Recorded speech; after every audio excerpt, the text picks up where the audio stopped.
देवी प्रपन्नार्ति हरे प्रसीद प्रसीद मातर जगतोऽखिलस्य प्रसीद विश्वेश्वरी विश्वं तोमीश्वरी देवी चराचरस्य।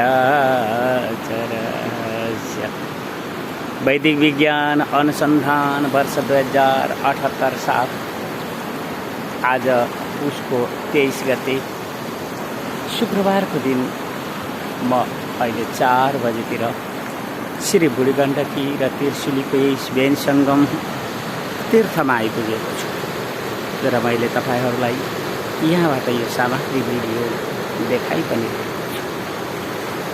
यहाँको दृश्य यथार्थमा यस प्रकारको छ र यहाँ कलकलाउँदा नदी यसरी बगिरहेका छन् र यी सुन्दर स्वच्छ नदीलाई देखेर पहिले तपाईहरूलाई हाम्रो वैदिक विज्ञानसँग जोडिएको वैदिक समाज र वैदिक समाजका लागि हाम्रा पुर्खाहरूले दिएको ती वैदिक शास्त्र आज हामीहरू कहाँ छौँ, कस्तो परिस्थितिमा छौँ, यी विषयहरू हामीले निरन्तर उठाइरहेका छौँ। हामीले जुन प्रकारको वैदिक समाज थियो त्यसलाई भताभङ्ग र लथालिङ्ग पार्दै आज जुन प्रकारको नयाँ बहुदलीय समाजवादका आवाजहरू सुनिरहेका छौँ, तिनै आवाजहरूका लागि हामीले वैदिक विज्ञानको अनुसन्धान र प्रयोग गर्नुपर्ने आवश्यकताको महसुस गरेको छ। हाम्रो वैदिक समाजमा ब्राह्मणहरूमा ब्राह्मणत्व देखिएन र शूद्रमा शिक्षा र अनुशासन भेटिएन। त्यसैले हामी अहिले वैदिक समाजलाई स्वस्थ पाउन सकिरहेका छैनौँ। त्यसो भन्दै गर्दा क्षत्रिय र वैश्यहरू आफ्नो वैदिक समाजमा छन् भन्न पनि खोजिएको होइन। त्यो हामीले जुन प्रकारले शिक्षा र अनुशासनलाई व्यवस्थित रूप दिनुपर्ने थियो त्यो व्यवस्थित रूप दिन विश्व बजारको जुन राजनीतिक जुन मूल्य र मान्यताहरू छन् त्यसका साथमा और गरिब देशहरू जुन दरिद्र देशहरू उनीहरू सधैँ आशामुखी बनिरहेका छन्। आशा गर्नेहरूलाई कहिल्यै पनि सुख हुँदैन र आशा गर्नेहरू सधैँ निराशमै बिताउने गर्छन्। हामी जुन हाम्रो भक्ति शास्त्र, उपासना र कर्म ज्ञानका शास्त्रहरू अथवा मत र विचारहरू छन्, त्यहाँ कतै हामीले कसैप्रति आशा राख्यौँ भने त्यहाँ हामी निराश नै हुनुपर्दछ। त्यसैले हामीले प्रकृतिको खुला विश्वविद्यालयबाट यो पाठ सिक्नुपर्ने आवश्यकता छ कि हर जीवहरू प्रकृतिको आँगनमा आफ्नै प्रकारले उनीहरू आफ्नो मौलिक अधिकार साथ उभिएका छन् र समयले उनीहरूलाई जुन प्रकारको कर्मफल भोगहरू दिने गर्छ त्यसै प्रकारका जीवन कर्मफलहरू तिनीहरूले भोग्ने। तपाईहरू यो नसोच्नुहोस् कि तू मत छेड, तू मानव यस बीचको प्रकृति सम्बन्धलाई तपाईँ बुझ्नुभयो भने प्रकृतिको दृष्टिमा दुवै प्राणीहरू हुन् र दुवैलाई प्रकृतिले समान अधिकार दिन्छ। त्यसैले त मच्छरहरू अब ग्रीष्मकाल लाग्यो बढ्दै जान्छन् र बहुत बढ्दै अनि मानिसहरूले तिनीहरूलाई नियन्त्रण गर्नुपर्ने परिस्थितिहरू। त्यस्तै गरेर मानव जाति पनि आविष्कार र विकासका साथमा जुन प्रकारले पृथ्वी मातालाई जथाभावी खनिज उत्खनन गर्ने र ती खनिजहरूबाट धुवाँ, धुलो, कार्बन र ग्यास उत्सर्ग गर्ने अनि जलवायु प्रदूषण र परिवर्तन गर्ने अनि विश्व मानव जाति अत्यन्त महँगो जीवन बाँच्नु गर्ने यस्तै विषयहरूलाई हामीले प्रकृतिको खुला विश्वविद्यालयमा देखि पनि हामीले वैदिक समाजलाई बुझ्न जाँदाखेरि महाभारत र रामायणको इतिहाससम्म पुग्नुपर्ने हुन्छ, किनभने त्यहाँ वैदिक समाजको एउटा ढाँचा थियो। तर आज त्यो वैदिक समाजको कुनै पनि प्रकारको ढाँचाहरू छैनन्। यहाँ त नाटक मात्र छ। ब्राह्मणहरू कोही ती ब्राह्मणहरू ब्राह्मण होइनन् जो ब्राह्मणत्वको लागि आवश्यक पर्ने विषयमा उभिन सकिरहेका छैन। तर तपाईँ विरोध गर्नुभयो भने उनीहरू आफ्ना घमण्ड, अभिमान र मूर्खता, दृष्टतापनाहरू देखाउन सक्छ। तर यथार्थमा हामीले वैदिक समाजलाई पतन गर्नेहरू को हुन् त भनेर खोज्दै जाँदा हामीले ती ब्राह्मणहरू जो ब्रह्मक्रम गर्दैनन्, अर्थात् ब्राह्मणहरूका 10 विषयहरू छन्। पहिलो 4 सदाचार, सत्य, तप, दया, दान र अर्को 6 कर्महरू ती छन् अथवा छैनन्। यदि छैनन् र एउटा खेतालो बाहुनले कसैलाई जन्मले ब्राह्मण भनेर कुनै यज्ञ पवित्रको चिन्ह दिँदैमा ती ब्राह्मण हुन सक्दैनन्। तपाईँ तिनीहरूलाई ब्राह्मण भनेर मानिदिनुभयो भने हाम्रो वैदिक समाज पूर्ण रूपले पतन भएर अस्तित्वहीन पनि हुनेछ। यो कुरो पनि यिनी आवाजबाट तपाईँ सबैलाई छ।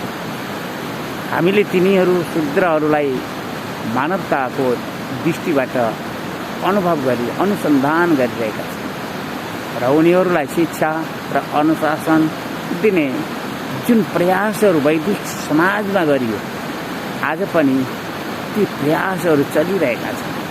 तर एउटा नस्लको विशेषता भनौँ, एउटा जैविक गुण विशेषता भनौँ, अथवा एउटा सामाजिक जुन वातावरण हो त्यसले गर्दा हो खै उनीहरू परिवर्तनतिर उभिन सकिरहेका छैन।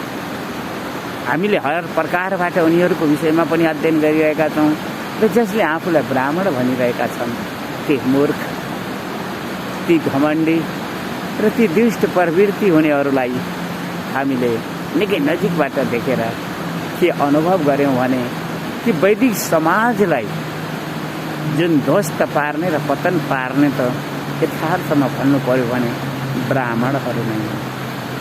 र ती ब्राह्मणहरू साथमा जुन हाम्रो समाजमा छुवाछुत र पानी बारबार गरिनुपर्ने ती शूद्रहरू शिक्षा र अनुशासनतर्फ जोड भन्दा पनि अझै पनि उनीहरू आफूलाई मतवाली केही स्वरूपमा स्वीकार्दै उनीहरूको त्यो रक्सी, खुवाई, मांस र धुम्रपान, चुरोट आदि तपाईँ देख्नुभयो भने तपाईँ आफै भन्नुहुन्छ यो बौद्धलीय समाजवादले कस्तो समाज निर्माण गर्ने होला। हामीसँग वैदिक शास्त्र हुँदाहुँदै त हामीले ती ब्राह्मण र ती शूद्रहरूको बीचको फाटोलाई मिलाउन सकिरहेका छैनौँ। अनि यो बौद्धलीय जुन समाजवादले यो विश्व मानव जातिसँग जोडिएको अनि त्यो पैसाको लोभमा जथाभावी जुन कानुन र नियमहरू बनाउन खोज्नेहरू, हामीले त तिनीहरू अगाडिको हाम्रो मानव समाजका लागि निकै महँगो बाटोतिर समातिरहेको र महँगो बाटोमा हिँडिरहेको अनुभव गरिरहेको।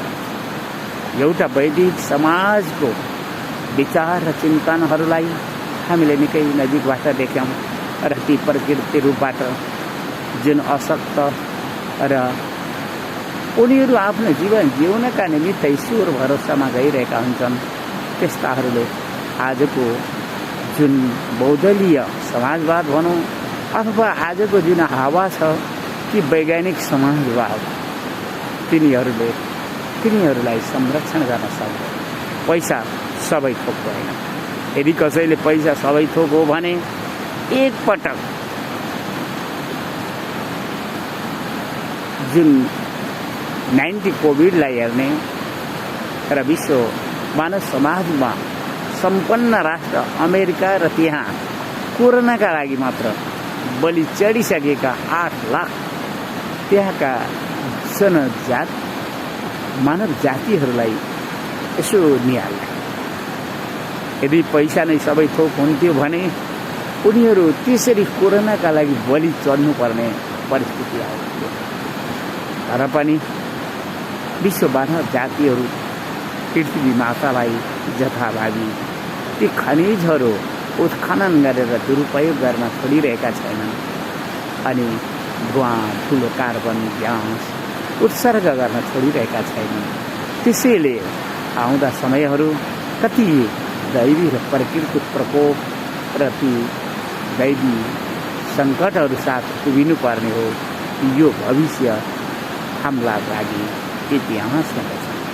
तर पनि हामी जुन विषयमा अध्ययन गरिरहेका छौँ कि वैदिक समाजमा जुन प्रकारको हामीले भूल गरिरहेका छौँ त्यो भूल भनेको कि हामीले एउटा सेनाको छनौट गर्नका निमित्त जसरी तिनीहरूको उचाइ दौडाइ स्वास्थ्य तौल यस्तै विचार गरिन्छ त्यस्तै कमसे कम ब्राह्मणत्व प्राप्त गर्नका निमित्त चाहिने जुन 10 विषयहरू हुन् ती 10 विषयमा उभिन सक्ने र नसक्ने त्यतिको निर्णय गरिदियो हुन्थ्यो। तर खेताला बाहुनहरू त्यो निर्णय गर्न थाले भने उनको जीविका निर्वाह हुने कुनै पनि बाटो देखिँदैन। त्यसैले त हामी कता अन्धकार र अन्धविश्वासतिर धकेलिएका छौँ। यो हामीले निकै चिन्तन गर्नु परिरहेको छ।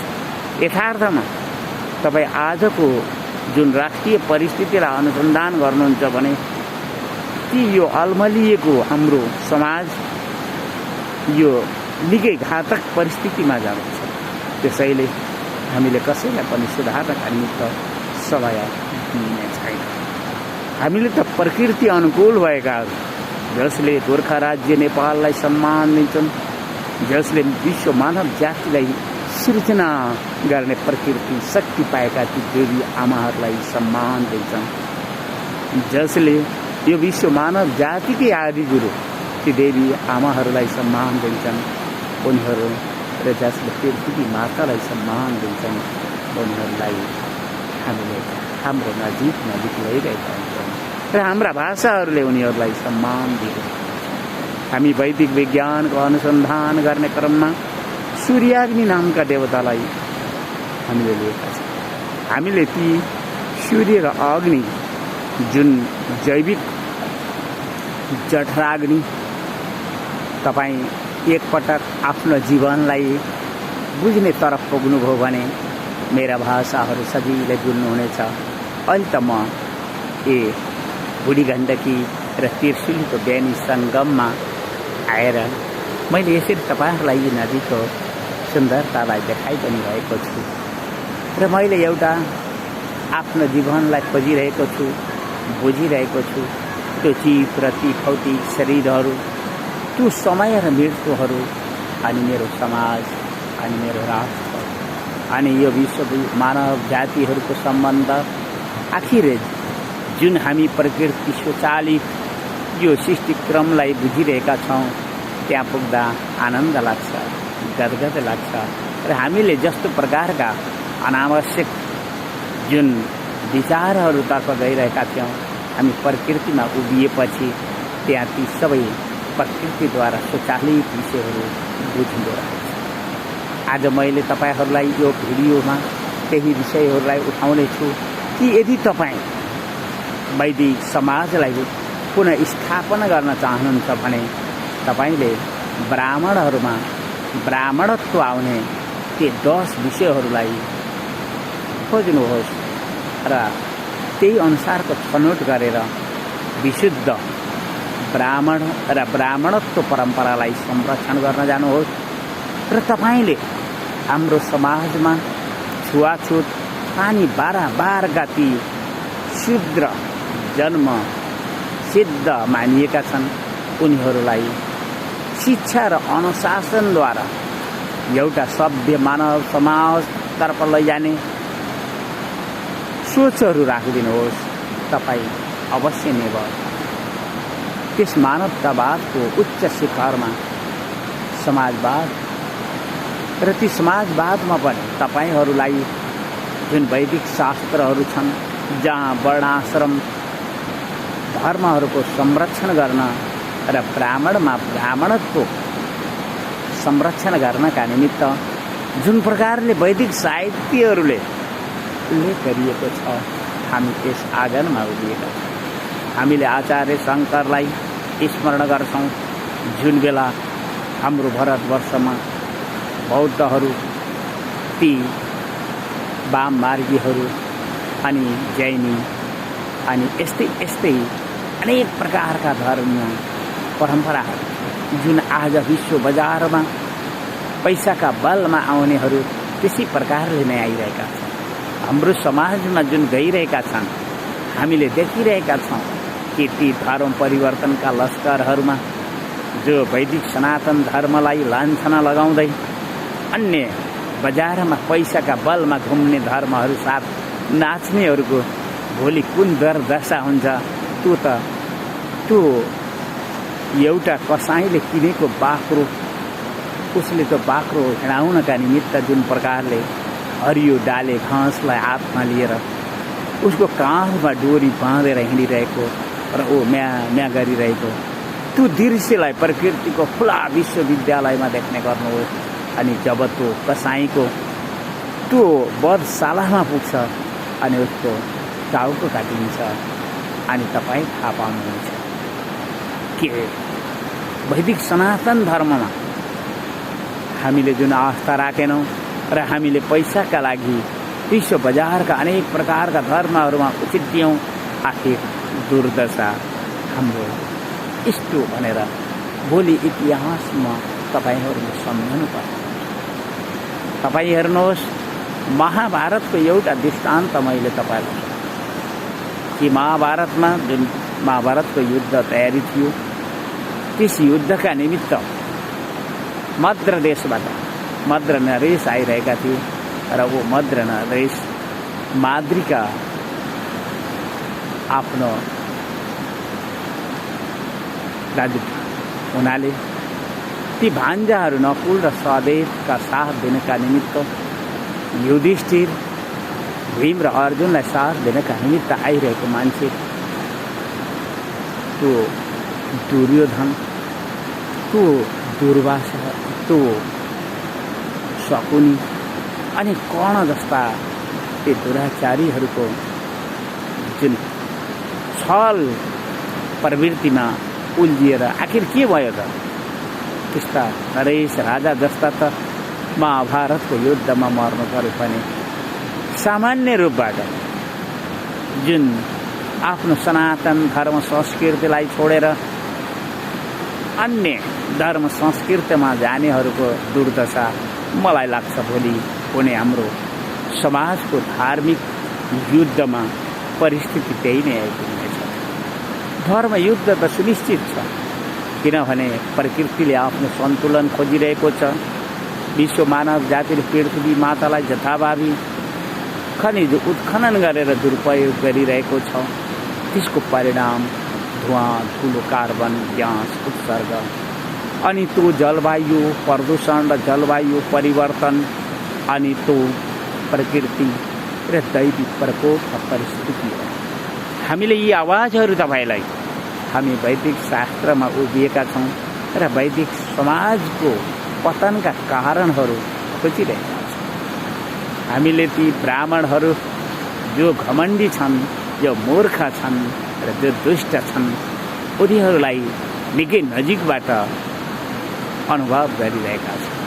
उनका काँधका जनैहरू योग्य पवित्रहरू र त्यो योग्य पवित्र झुन्डाउने ती खेतला बाहुनहरू अनि मेरो यो गोर्खा राज्य नेपाल भेदको उर्वर भूमि आज कुन परिस्थितिमा गइरहेको छ मलाई निकै चिन्ता लागिरहेको छ। तर मैले चिन्ता गरिरहेको होइन, मैले त माताका अगाडि पुकार गरिरहेका यी आवाजहरू मैले मातासँग यही भनेको छु कि हे माँ, दैवी र प्रकृति सिद्धि र शक्तिहरू मिले भने मात्र हामीले यो वैदिक समाजलाई पुनः स्थापना गर्न सक्नेछौँ र हामीलाई तिनै शक्तिहरूद्वारा नै यो राष्ट्रको जुन हाम्रो सनातन धर्म संस्कृति परम्परा हो त्यसलाई पुनर्स्थापन पनि गर्नुपर्ने हुन्छ। हामीले सुधार्नका निमित्त लाग्यौँ भने हामी असफल हुन्छौँ। हामीले त बाटो साफ गरेर हिँड्न सिक्नुपर्छ, झाडीहरू र काँटाहरूलाई पन्छाउँदै हिँड्न सिक्नुपर्छ। मात्र त्यही बुझेका छौँ, किनकि मेरो वैदिक सनातन धर्मले वीर र कविहरूलाई सम्मान दिन्छ। उसले गुडी र गुण धर्मलाई सम्मान दिन्छ। उसले के जन्मले ब्राह्मणहरूलाई होइन, कर्मले ब्राह्मणहरूलाई सम्मान दिन्छ। के तपाईँका ती ब्राह्मणहरू त्यो प्रातः ब्रह्म मुहुर्त 3-4 बजे उठेका छन्? के तपाईँका ती ब्राह्मणहरू आफ्ना सड्कर्महरू गरेका छन्? के ती ब्राह्मणहरूमा सदाचार छ? के तपाईँले यी सबै विचारहरू गरिरहनु? तपाईँ देख्दै हुनुहुन्छ अनि अरूलाई दोष लगाउँदै हुनुहुन्छ। तपाईँको समाजमा, वैदिक समाजमा ब्राह्मणहरूको ब्राह्मणत्व रक्षा भएन भने कहिल्यै पनि यो वैदिक सनातन धर्म संरक्षित हुन सक्दैन भन्ने ध्रुव सत्य बुझ्यो। किनकि ब्राह्मणहरूमा हुने ब्राह्मणत्व रहे मात्र उनीहरूसँग प्रकृति र दैवी सिद्धिहरू आउने गर्छन् र अन्ततः यो हाम्रो गोर्खा राज्य नेपाल वैदिक सनातन धर्म संस्कृतिको राष्ट्रको गौरवमाथि फेरि पुनः स्थापित हुने अवसरहरू आउँछन्। तपाईँ दलीय र दलीय झन्डाहरू उठाएर बोकेर दौडने अनि ती केतला बाहुनहरूबाट यज्ञ पवित्र लिएर बाहुन भन्ने, ब्राह्मण हुँ भन्ने, अनि हाम्रो वैदिक समाजको पतन नभएर के हुने? हामीले त्यो विश्व मानव जातिहरूको जुन मानवता वातावरण छ र मानवता सोच र चिन्तनहरू छन् त्यसबाट पनि हामीले ती छुवाछुत र जुन पानी बाराबार गरिएका त्यो शूद्र समाजलाई आज पनि हामीले निरन्तर अध्ययन गरिरहेका छौँ। उनीहरू पछाडि हटिरहेका छन्। मैले प्रयोगात्मक रूपबाट देखिरहेको छु कि ती देवीहरू आफूलाई विश्व मानव जातिकै आदि गुरु स्वीकार्न सकेका छैनन् र विश्व मानव जातिकै प्रकृति, जीवन शक्ति र मानव सिर्जना शक्ति आफूलाई स्वीकार्न सकिरहेका छैनन्। अनि हामीले उनीहरूलाई कसरी उठाउन सक्छौँ यो हामीसँग सम्भव पनि रहेन। त्यसैले हामीले कसैलाई पनि सुधार्नेतर्फ नजाने, हामीले पहिला आफूले दैवी र प्रकृति सिद्धिहरू शक्तिहरू प्राप्त गर्ने र जस्तो परिस्थिति आउँछ त्यस परिस्थितिमा कवि र वीरहरूलाई सम्मान दिँदै यो गोर्खा राज्य नेपाललाई सम्मान दिने निर्णय गरिएको छ। त्यही निर्णयमा उभिएको पनि छु र त्यही निर्णय साथ यस परमहंस आत्रेय भिक्षु तीर्थले आफ्ना सोच र चिन्तनहरू निरन्तर बगाइ पनि रहेको छ। आफ्नो वैचारिक ज्ञान महायज्ञबाट जे जस्ता तपाईँहरूलाई भिडियो आवाजहरू आइरहेका छन् ती सबै बुढी गण्डकी र त्रिशुलीको यस परिसर देवालय र तीर्थ परिसरबाट नै आइरहेका हुन् भन्ने कुरालाई तपाईँहरूले बुझिदिनुहोला।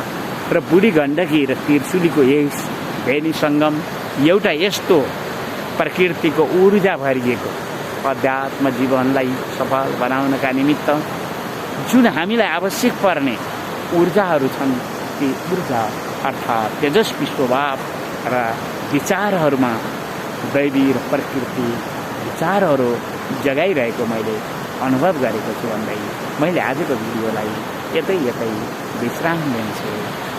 देवी प्रपन्ना हरे प्रसीद प्रसीद मातर जगदोखिलास्य प्रसीद विषे सरिपै विषम तवेश्वरी देवी चराचर। जाँदा जाँदै हर विश्व मानव जातिले पृथ्वी मातालाई सम्मान र संरक्षण दिने जुन जनजागरणतर्फ बढोस् र विश्व मानव जातिलाई सिर्जना गर्ने ती देवी आमाहरू जो विश्व मानव जातिकै आदि गुरु हुन् ती शिक्षित, अनुशासित र सभ्य देवी आमाहरूलाई सम्मान दिनका निमित्त हर आवाजहरू उठुन्। मेरो यही सोच र विचार छ भन्दै विश्राम लिन्छु। नारायणी नमस्ते, नारायणी नमस्ते, नारायणी नमस्ते।